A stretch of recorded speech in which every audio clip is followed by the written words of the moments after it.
Ya, Assalamualaikum warahmatullahi wabarakatuh.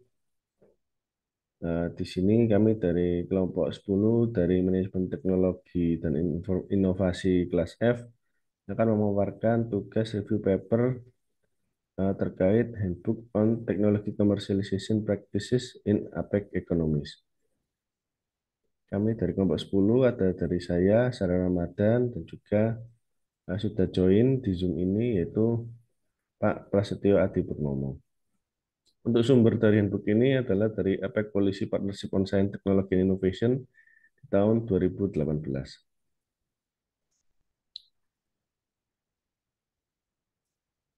Nah, tantangan untuk mencapai titik komersialisasi dari suatu proses riset adalah melewati periode antara riset dan komersialisasi.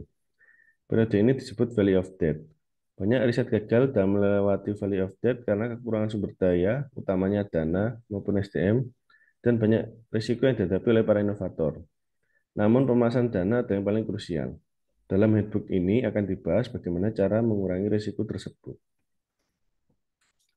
Nah, di sini adalah contoh open innovation, di mana open innovation adalah yang tidak ada entitas tunggal yang dapat melakukan semuanya dari riset hingga pengembangan hingga tahap komersialisasi. Chesbrough berpendapat bahwa konsep open innovation lebih efektif dan efisien karena perusahaan dapat menggunakan pengetahuan dan teknologi dari eksternal untuk memperkuat inovasi yang mereka ingin lakukan, atau disebut proses inward. Ataupun hasil inovasi yang telah dikembangkan dapat dijual keluar lingkup perusahaan melalui lisensi ataupun spin-off. Di sini disebut sebagai outward. Lalu terdapat disruptive teknologi dan disruptive innovation. Disruptive teknologi adalah teknologi yang belum dikenal oleh pasar, sedangkan disruptive innovation adalah produk atau jasa yang didesain untuk pasar baru. Nah, low end in disruption adalah di mana calon pembeli tidak membutuhkan seluruh fitur dari produk, sedangkan new market disruption adalah menargetkan kepada calon pembeli yang memiliki kebutuhan namun belum ada yang menyuplai.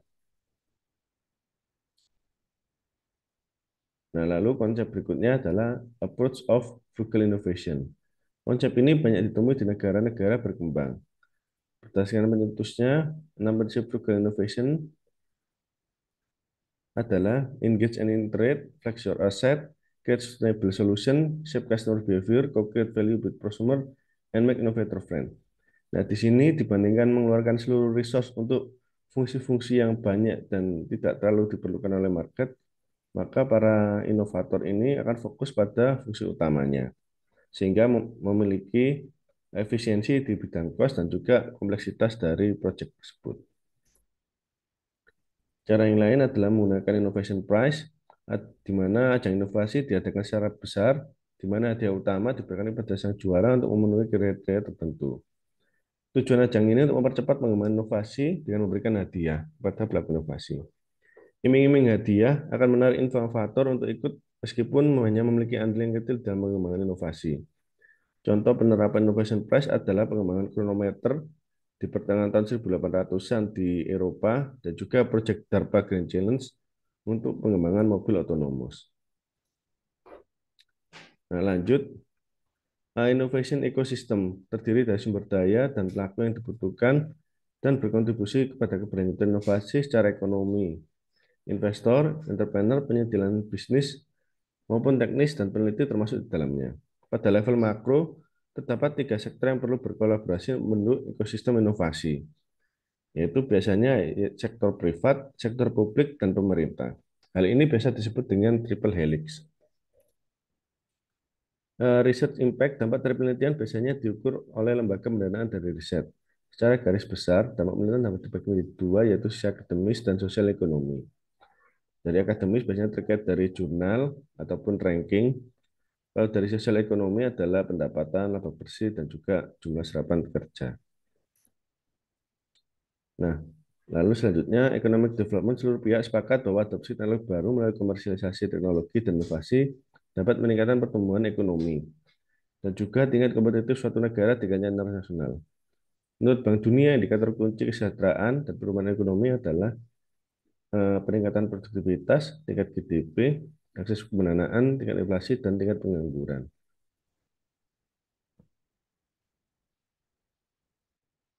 Lalu selanjutnya dibahas terkait intellectual property atau biasa disebut kekayaan intelektual. Kekayaan intelektual adalah elemen yang tergantikan di komersialisasi teknologi. Contohnya adalah seperti penemuan, pekerjaan literasi, karya seni, desain, simbol, nama, dan gambar yang digunakan secara komersial. Kategorinya adalah copyright, trademark, plant breeder right, industrial design, patent, trade secret, and know-how.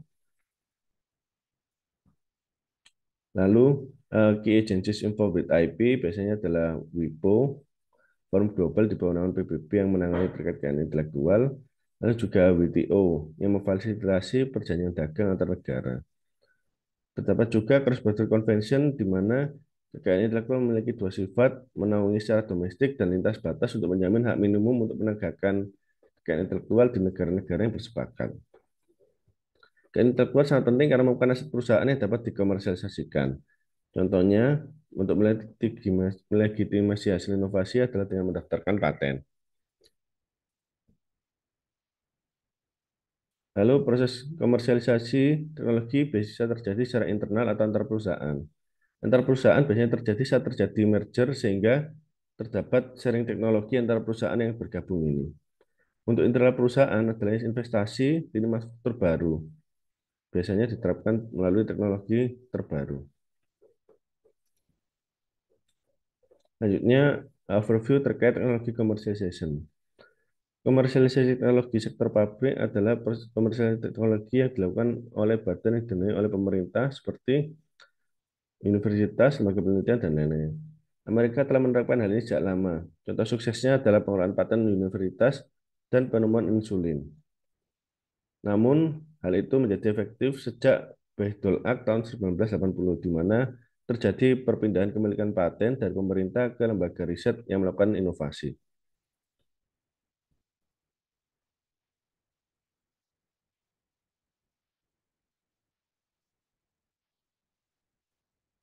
Nah, di sini terkait komersialisasi teknologi bisa melalui voucher inovasi, yaitu di mana insentif finansial bagi perusahaan skala kecil dan menengah untuk mendapatkan bantuan dari lembaga R&D, university, dan lembaga riset serta konsultan untuk dapat mengembangkan teknologi dan ilmu baru.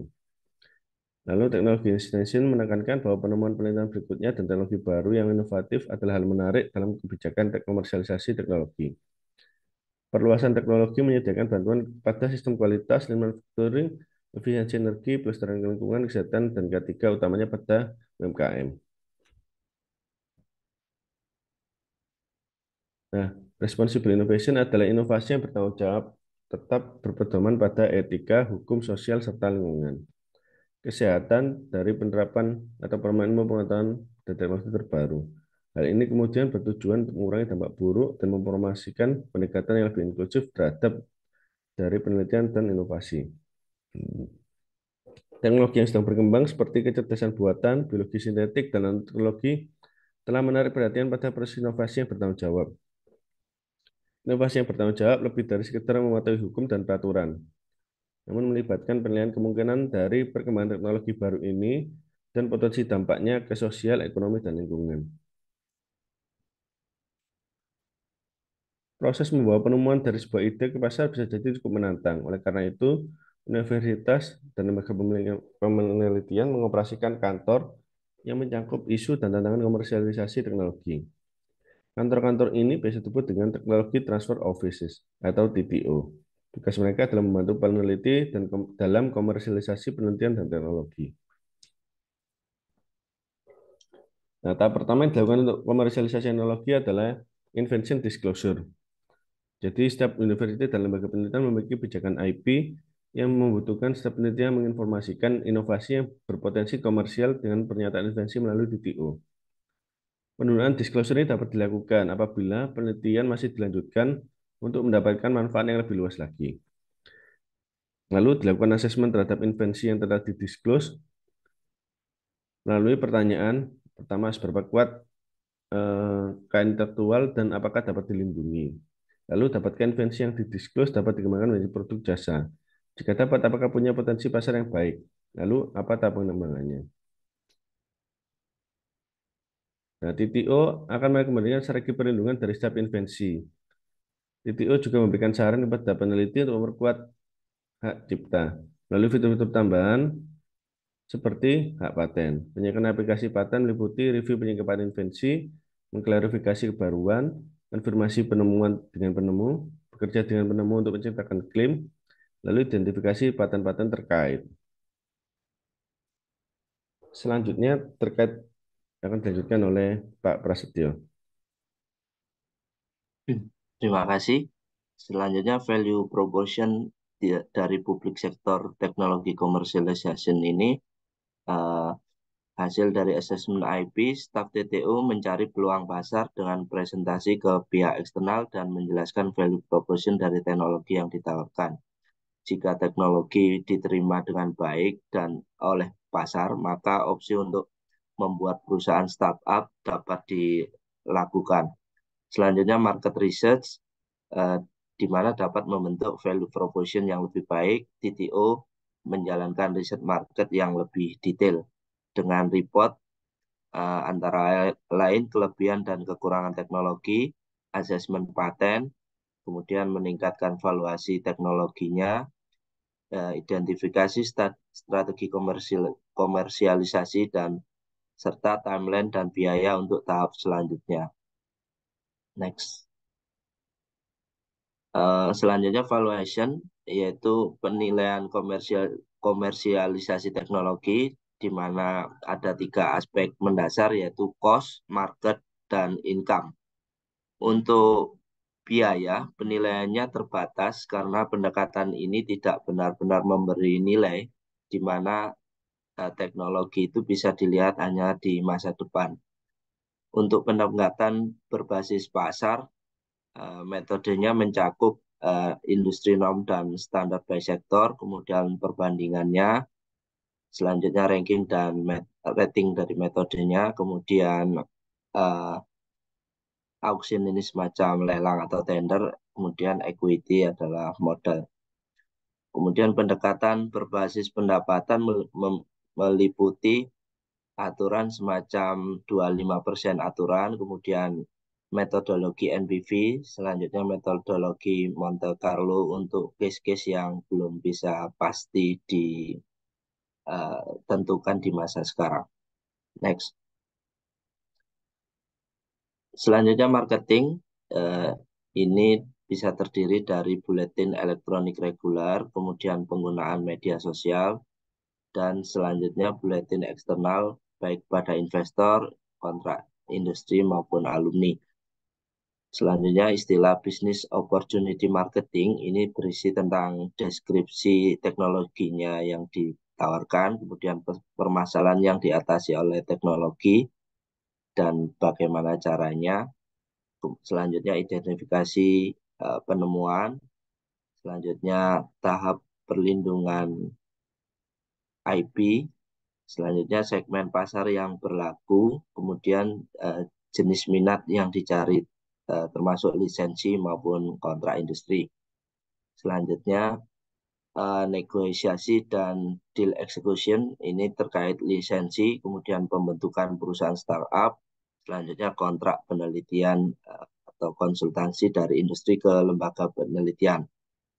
Yang perlu diperhatikan dalam negosiasi kesepakatan antara lain persiapan, kemudian mengetahui titik akhirnya, kemudian usaha untuk menghasilkan hasil yang win-win, selanjutnya bertindak dengan hormat atau legal, kemudian untuk mendapatkan keputusan akhir.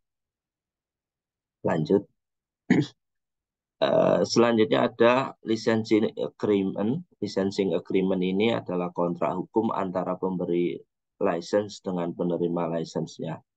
Ada beberapa istilah financial dan non-financial. Untuk finansial terdiri dari pembayaran di muka atau biaya lisensi, kemudian pembayaran prakomersial yang sedang berlangsung, penggantian biaya saat ini dan future, kemudian biaya terkait paten dan penuntutan paten di masa depan, selanjutnya pembayaran pencapaian progres, kemudian pembayaran royalti atas penjualan, kemudian royalti minimum tahunan, ada bagi hasil sublicense dan biaya dukungan penelitian. Adapun beberapa istilah non-finansial antara lain definisi kekayaan intelektual, kemudian hak atas paten, kewajiban kepatuhan, adanya jaminan, ganti rugi, penyelesaian sengketa dan arbitrase, kemudian pilihan hukum dan penghentian perjanjian. Next.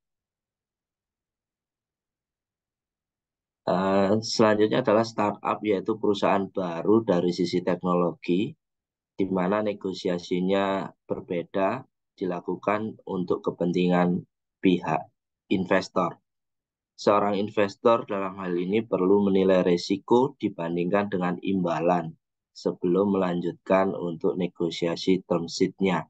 Beberapa elemen dalam term sheet mencakup yang pertama penilaian, kemudian jenis saham, kemudian hak pro rata, kemudian kumpulan opsi, selanjutnya founder vesting period, yaitu periodenya untuk tidak dijual sahamnya, kemudian strategi likuidasi bila mana ada permasalahan, kemudian persyaratan pelaporan, selanjutnya komposisi dewan, yaitu komposisi pendiri dan investor. Next.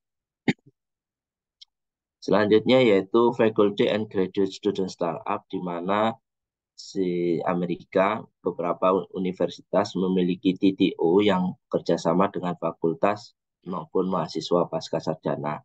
Dalam hal ini untuk melindungi penemuan dan dari penelitian yang didanai oleh pemerintah.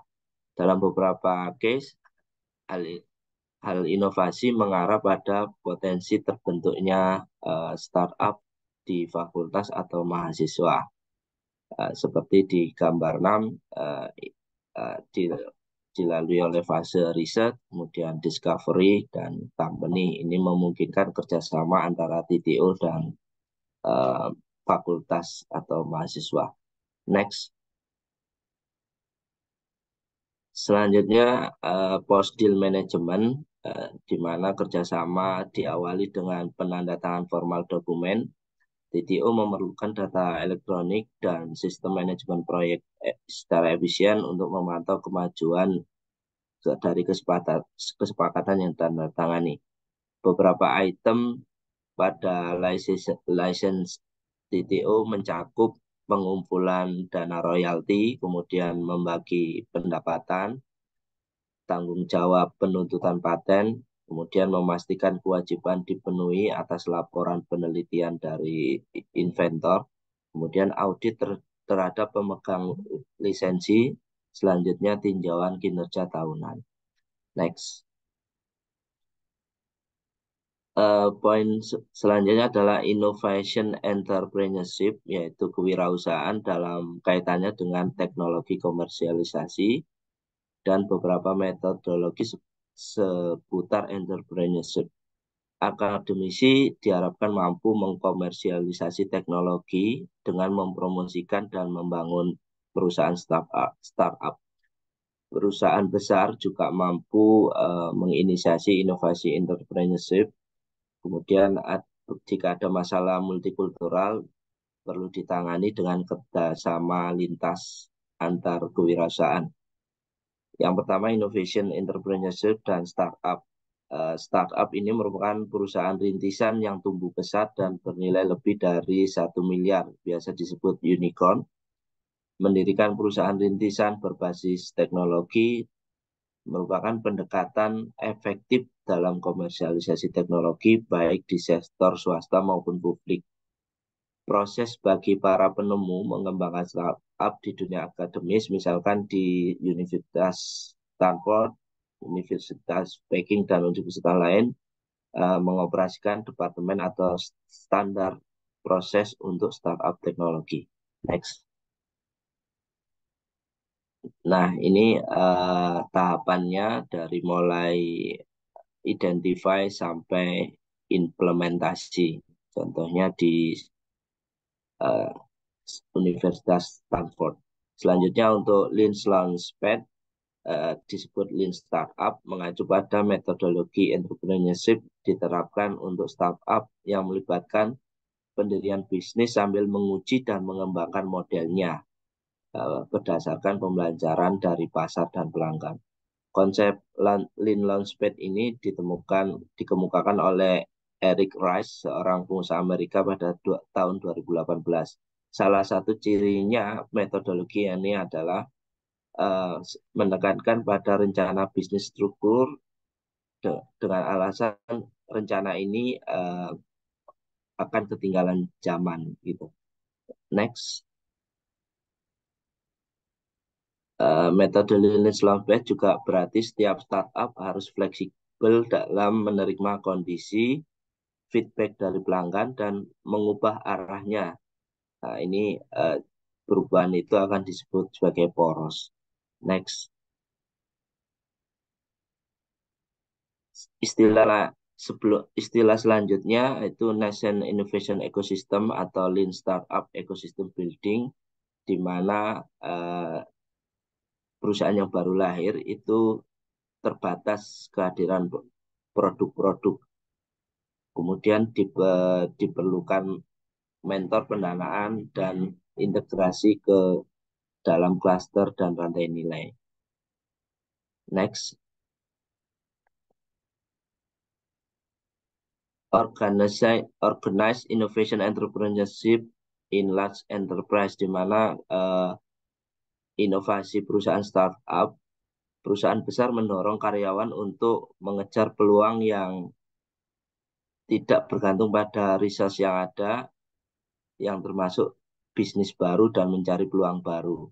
Hasil inovasi entrepreneurship ini biasanya menghasilkan organisasi baru atau inovasi yang baru dan besar.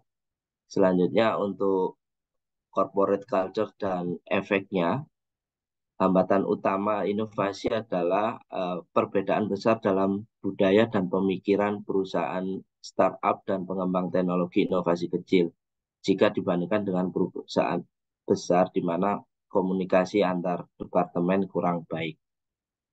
Next,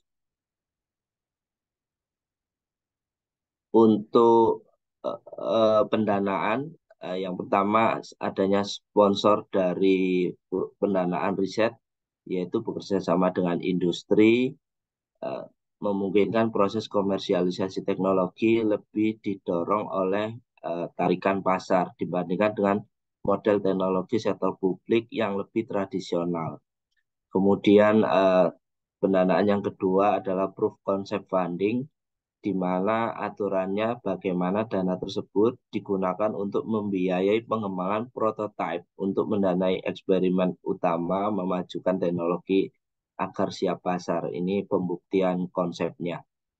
Next, yang berikutnya adalah pre-seed funding, di mana pendanaan awal sebagai pendanaan yang diperlukan mendirikan perusahaan baru. Jika sudah didirikan untuk membantu berkembang, dapat mengakses modal ventura. Nah, yang selanjutnya adalah venture capital, di mana ada beberapa pedoman untuk pemodal ventura, antara lain investasi pada segmen pasar, di mana mereka memiliki pengetahuan yang mendalam, dicari peluang dengan nilai rendah dan imbalannya tinggi.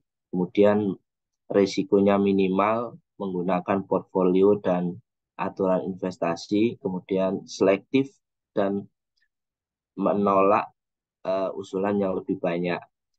Dan yang dipilih hanya menghasilkan uang ketika keluar modal. Next. Nah, ini rounds itu adalah putaran di mana investasi ketika perusahaan bergerak melalui tahap pertumbuhan dan ekspansi dengan anggapan bahwa perusahaan tersebut menunjukkan kinerja yang baik.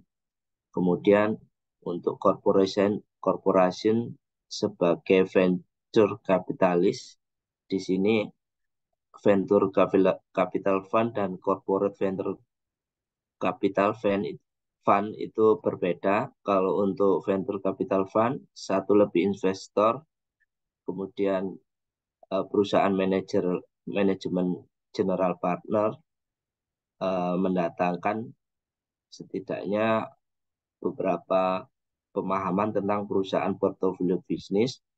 Tata kelola didorong oleh tujuan yang dinyatakan, pencapaian dan rencana bisnis, Dewan sebagai kendaraan tata kelola utama dan fokus pada keuntungan finansial. Sedangkan untuk corporate venture biasanya perusahaan industri dan satu-satunya mitra terbatas. Badan hukum atau departemen perusahaan, kemudian kebijakan investasi ditentukan oleh industri, dukungan dari LP tersedia untuk membuka pintu dan memberikan bantuan. Namun perusahaan portfolio menjamin kehidupannya sendiri. Next. Untuk beberapa perusahaan yang bekerja sama dengan pengembang luar itu adanya internal, external atau acceleration, kemudian wide and narrow collaboration model, virtual incubator, dan community model. Lanjut. Untuk entrepreneurship dan innovation ecosystem, yang pertama inkubator dan akselerator. Contoh layanan umum yang disediakan oleh inkubator dan akselerator untuk startup yaitu konsultansi, kemudian infrastruktur, kemudian pemasaran, penjualan, kemudian hubungan masyarakat, dan penelitian dan produksi produk. Kemudian ada teknologi park and clusters, yaitu taman teknologi mendorong inovasi yang harus dimainkan. Banyak yang telah dikembangkan seperti di AS yaitu Silicon Valley dan Boston. Lanjut. Platform digital sangat penting untuk pertumbuhan dan perkembangan bisnis. Perusahaan yang mengadopsi sistem digital untuk masalah pemasaran dan operasional adalah pemimpin bisnis saat ini. Yaitu yang pertama platform online untuk komersialisasi teknologi, yaitu berupa situs web atau aplikasi digital melalui internet di mana penyedia teknologi dan pembeli dapat terhubung beberapa cara untuk tujuan komersialisasi. Sebagai contoh, didirikan perusahaan sektor swasta itu Innocentiva, platform yang ditawarkan oleh Eli Lilly dan Company.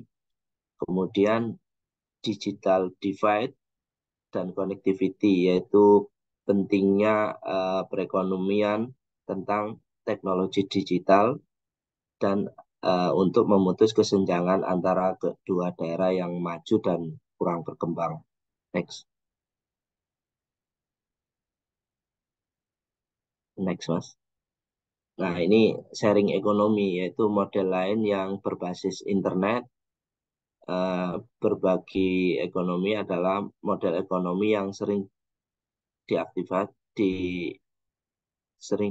aktivitas individu memperoleh, menyediakan, dan berbagi akses terhadap barang dan jasa difasilitasi oleh komunitas berbasis platform online. Next.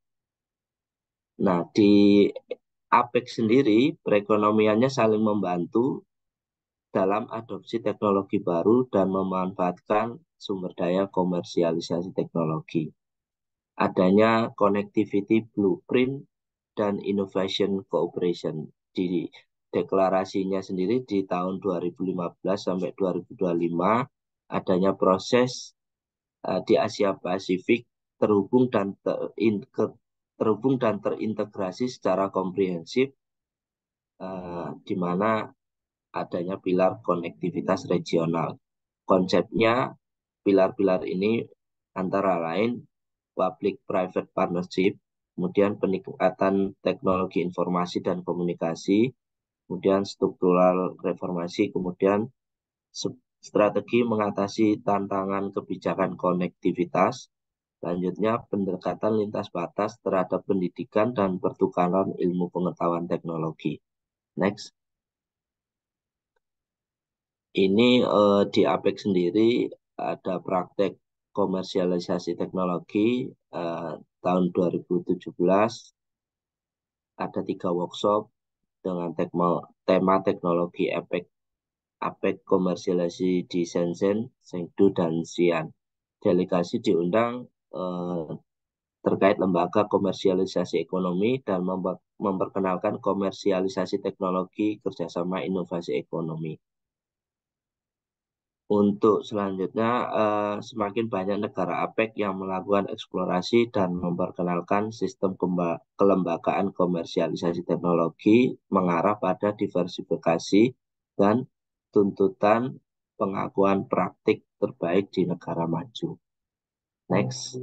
Nah, untuk education, inovasi, dan teknologi, itu aspek pentingnya adalah kedua entitas sektor swasta dan publik menjalankan pendidikan dan pelatihan. Teaching Corporate Management ini program sejenis Open Innovation, Entrepreneurship, dan Intrapreneurship untuk corporate management untuk topik-topik Open Innovation, investasi venture, transfer teknologi, manajemen teknologi, entrepreneurship, dan intrapreneurship teknologi, design thinking, kemudian agile product, dan teaching entrepreneurship. Di dalam edukasi ini sendiri, pendidikan dan pelatihan bisa terjadi saat on the job, kemudian melalui kursus di organisasi komersial teknologi. Latar belakangnya TTP, adanya teknologi transfer profesional atau ahli komersialisasi teknologi, tetapi beberapa generalisasi dapat dibuat. Biasanya memiliki gelar teknis, kemudian memiliki pengalaman di sektor swasta, dan dimungkinkan bisa memiliki gelar MBA. Program pelatihan umumnya berbentuk modul dan durasinya bervariasi dengan topik seperti IP protection, license basic, advanced license, company startup, marketing strategi, dan improving industry engagement. Next. Demikian yang bisa kami sampaikan mengenai topik APEC ini. Atas perhatiannya disampaikan, terima kasih.